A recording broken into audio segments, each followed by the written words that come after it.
اللہ صلی اللہ تعالیٰ علیہ وسلم۔ دان محترم، کسی چیز کو لگاتار سنتے رہو یا اکثر کوئی بھی کام لگاتار کرتے رہو تو بسا اوقات ایسا ہوتا ہے کہ اس میں سے تھوڑا سا خوش مزاجی یا کہا جائے کہ شوق اور لذت وغیرہ کم ہو جاتی ہے۔ نارملی ہمارے ڈیلی کے معمول میں جو کام آ جاتے ہیں ہم انہیں بہت عام جانتے ہیں، لیکن جیسے ہی ان سے تھوڑی سی دوری اختیار ہوتی ہے ہمیں تھوڑی سی ان کی کمی محسوس ہوتی ہے کہ ہاں وہ جیسے بھی تھے ہمارے درمیان میں بہتر تھے، ہمارے لیے اچھے تھے۔ تقریباً 1 مہینے تک میں آپ کے درمیان میں سے غائب رہا، شاید کچھ لذت بڑی ہو، کچھ سننے کی چاہت بڑی ہو، خاموشی نے آپ کا دل اکتایا ہو کہ کچھ نہ کچھ سناتے ہی رہتے تھے، ہم بھی سنتے رہتے تھے اور ٹائم ہو جاتا تھا نماز کا۔ ایک جمعہ میں بریلی شریف تھا اپنے کام کے تعلق سے، ایک جمعہ مجھے نماز پڑھانے جانا تھا اور 2 جمعے کیونکہ مدرسے کی چھٹی وغیرہ ہے، دونوں جمعے میں دلی میں رہا۔ تقریباً 1 مہینے میں آپ کی بارگاہ میں پھر سے حاضر ہوا ہوں۔ اللہ تعالیٰ مجھے حق کہنے، آپ اس کو سن کے عمل کرنے کی توفیق عطا فرمائے۔ عزیز، یہ تھوڑی سی کیا ہے نا، ہر چیز کا وصل اچھا نہیں ہوتا، ہر چیز ملتی رہے تو اس کی اہمیت ختم ہو جاتی ہے۔ لوگوں کے درمیان میں اور رشتوں کے درمیان میں اور عوام کے درمیان میں تھوڑا سا افتراق یعنی فرق اور دوریاں ہونی چاہیے، جس سے نہ آنے والے کی قدر اور اہمیت اور آنے پہ کیا فائدے اور اس سے کیا حصول تھا وہ پتہ چل سکے۔ غیر محترم، آئیے کچھ ماحول کے اعتبار سے چند باتیں کر لی جائیں اور وقت بھی قلت کے دامنگیر ہے، اور مختصر سے وقت میں چند باتیں آپ کو کچھ حالات کے تعلق سے بتانے کی کوشش کروں گا۔ اللہ تعالیٰ ہمیں سن کے قبول کرنے کی توفیق عطا فرمائے۔ درود پاک پڑھیں، اللہم صلی علی محمد کرم وعلی آلہ وبارک وسلم، صلاۃ والسلام علی رسول اللہ صلی اللہ علیہ وسلم۔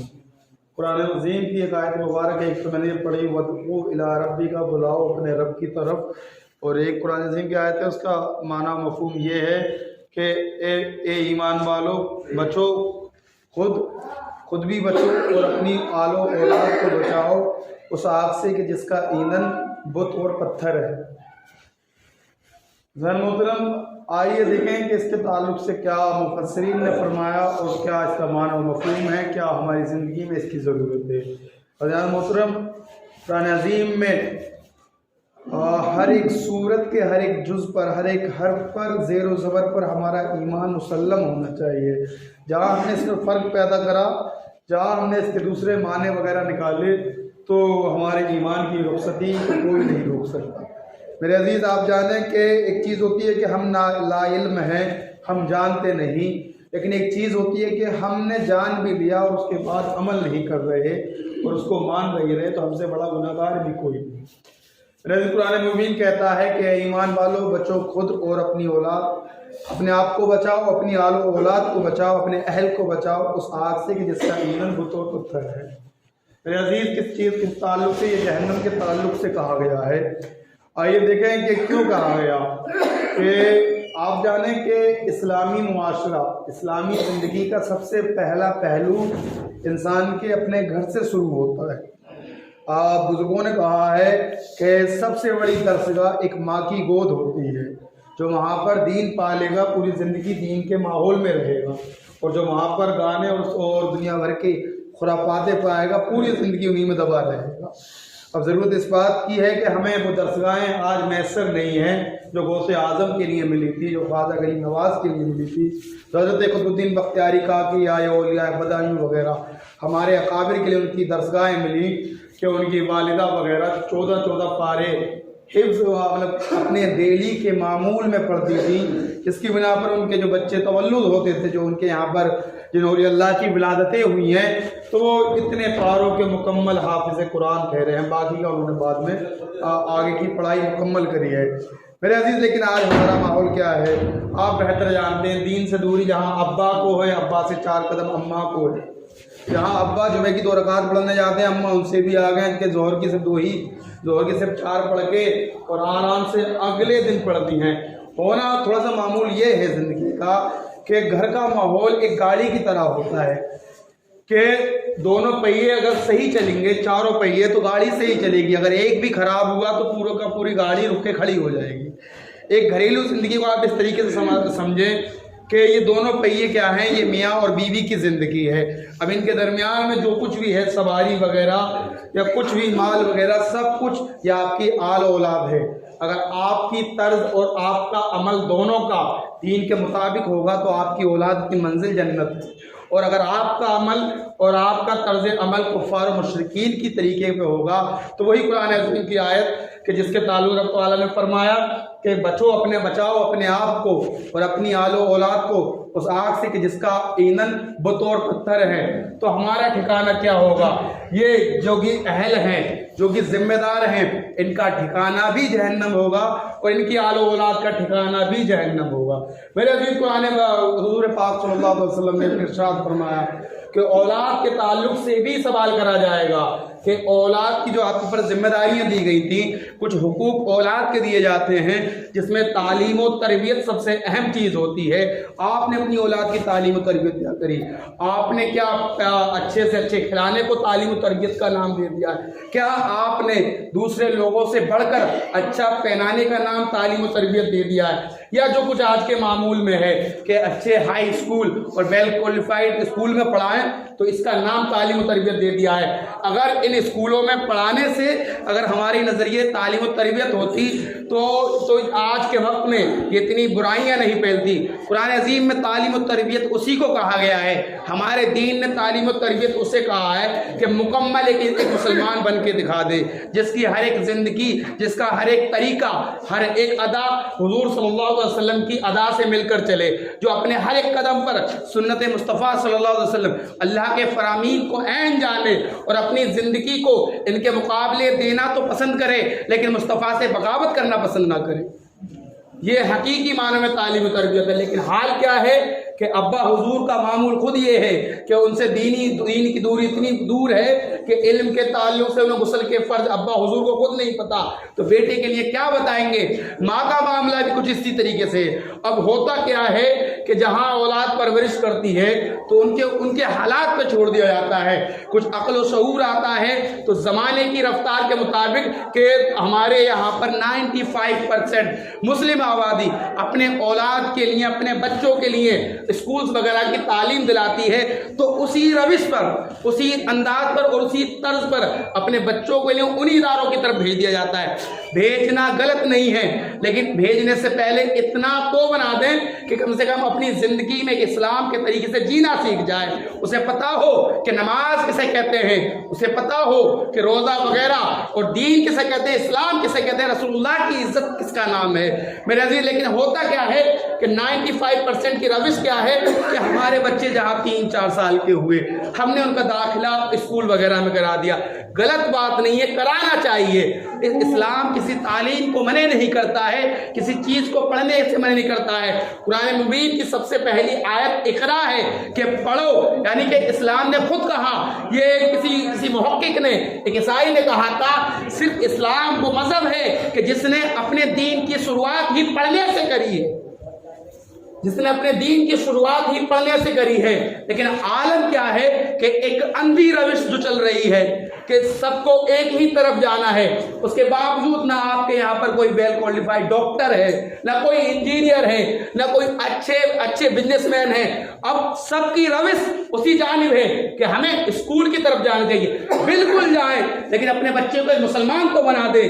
آپ کو کالج کی طرف بھیجنا اپنے بچے کو بالکل بھیجیں، اس کا حق ہے، لیکن اس کے لیے مسلمان کو بنا دیں. اچھا آپ بھیج رہے ہیں، ہم کب سے بھیج رہے ہیں؟ مان کے چلیں 1947 سے بھیج رہے ہیں، لیکن آج تک آپ نے کون سا ایسا نمونہ عمل تیار کر کے دیا؟ آپ نے ان اسکولوں میں اپنی اولاد کے لیے بھیجا. آپ کی اولاد کون سی ایسی ویل کوالیفائڈ ڈاکٹر بن کے آئی یا انجینئر بن کے آئی؟ کیونکہ جہاں پر کچھ معاملات سماجی طور پر ہیں، کچھ لوگوں کے معاملات ایسے ہیں کہ ہم کچھ کوالیفائڈ ہونے کے باوجود، ہم کامیاب ہونے کے باوجود بھی دوسروں کی نظر میں نہیں آتے.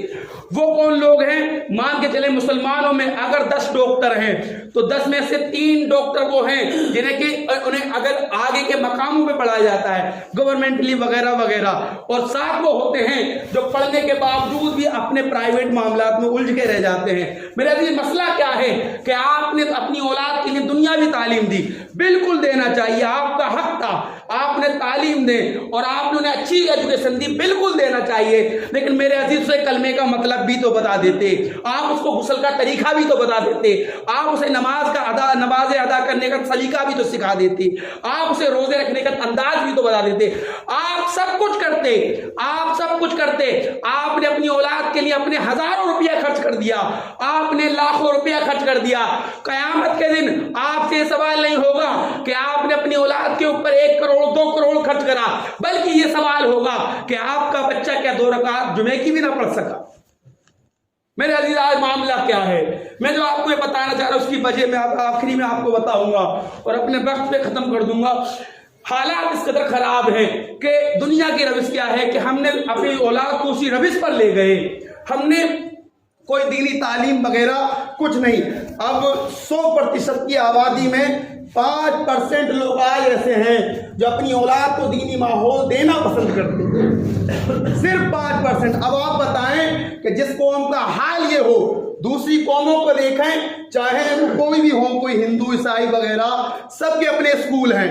آپ دیکھیں کہ ان کا کیا ہوتا ہے، کیندریہ ودیالیہ یا گروکل وغیرہ کے نام سے۔ اب عیسائیوں کیا ہوتے ہیں، سینٹ وغیرہ کے نام سے ان کے میری اسکول وغیرہ ہوتے ہیں، ان کے اپنے اسکول ہوتے ہیں۔ اس کی وجہ کیا ہوتی ہے کہ ان کے بچے جو ہوتے ہیں جہاں 3-4 سال کے ہوئے انہیں اسکول میں داخل کرا جاتا ہے، سب سے پہلی تعلیم ان کے اسکولوں میں جو انہیں دی جاتی ہے وہ ان کا دین اور مذہب سکھایا جاتا ہے۔ اور ہمارا معمول کیا ہوتا ہے کہ ہم نے کیا کرا، ہم نے اپنا پیسہ، مسلم قوم کا پیسہ، ایک صاحب کے مطابق 1 لاکھ کا پیسہ مسلم قوم پورے ہندوستان میں برباد کرتی ہے۔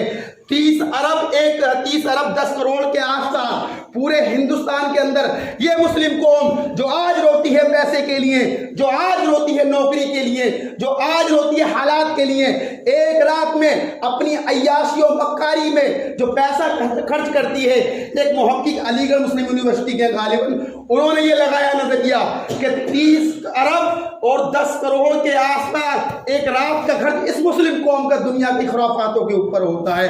اب اگر یہ پیسہ بچ کر آپ کے ایسے ادارے بن جاتے جہاں پر آپ کو مذہبی تعلیم اور دنیاوی تعلیم دونوں یکجا دی جاتی، لیکن آپ کے یہاں پر کوئی ایسا نظریہ میسر نہیں ہے، کوئی ایسا ادارہ نہیں ہے، کوئی ایسا دینی تعلیم نہیں ہے، بلکہ جو آپ کے دینی تعلیمی ادارے کھڑے ہیں وہ آپ کی زکوٰۃ پہ کھڑے ہیں، وہ آپ کی امداد پہ کھڑے ہیں۔ زکوٰۃ کسے کہا جاتا ہے؟ آپ کا جو مال ہے پوری سال کا 1 لاکھ 2 لاکھ، اس کو حقیقی معنی میں جو مال کا میل ہوتا ہے، حقیقی معنی بزرگوں نے اسی کو زکوٰۃ کہا ہے۔ اب مجھے بتائیں کہ جس قوم کے ادارے قوم کے مال کے میل میں کھڑے ہوں، وہاں سے کون سے ایسے لوگ نکلیں گے جو انقلاب پیدا کر سکتے؟ آج قوم کا حال یہ ہے کہ اور اس کے باوجود عالم کیا کہ یہ مسجد، یہ مدرسہ، یہ کسی ایک کی جہانگیر نہیں ہے، بلکہ اللہ کا گھر ہے، رسول اللہ کا گھر ہے۔ اس کے باوجود عالم کیا ہے کہ آپ سے آپ کا مال نہیں مانگا جا رہا۔ قرآن مبین کہتا ہے، قرآن مبین کہتا ہے کہ خرچ کرو اس میں سے جو ہم نے تمہیں دیا۔ اس کے باوجود انسان کی جیب اس قدر تنگ ہوتی ہے دین کے لیے، اور اس کا دنیاوی معمول کیا کہ وہ انہوں نے بتایا 30 ارب 10 کروڑ جو اس کا ایک رات کا پیسہ خرچ ہوتا مسلم قوم کا۔ اب ہوتا کیا ہے کہ دوسرے مذہبی لوگ اپنی اولاد کے لیے اچھی اور اعلیٰ تعلیم دیتے ہیں، اور اس سے پہلے ان کے اسکولز میں ان کے لیے ان کے مذہب کی مضبوطیاں مل جاتی ہیں، لیکن یہ ہمارا مسلمان اس کے پاس 3 آپشن رہ جاتے ہیں، یا تو دلی وغیرہ جیسے ایریوں میں، میٹرو سٹی میں یہ اپنے بچے کے لیے عیسائیوں کے اسکول میں داخل کرا دے، یا پھر یہ جو ان کے گروکل وغیرہ ہوتے ہیں ان میں داخلہ کرا دے، اور پھر کیا اس کے باوجود بچتے ہیں پھر گورنمنٹلی اسکول ان میں داخل کرا دے، اس کے بعد پرائیویٹ اسکول ان میں داخل کرا دے۔ اب یہ سب جگہ، یہ 2 جگہ کمپلسری ان کے اپنے مذہبی نظریے ہیں، تیسری جگہ ان کمپلسری، یعنی ظاہری طور پر نہیں لیکن باطنی طور پر وہ اس طریقے سے کہ صبح کے ٹائم میں پریئر ہوتی ہے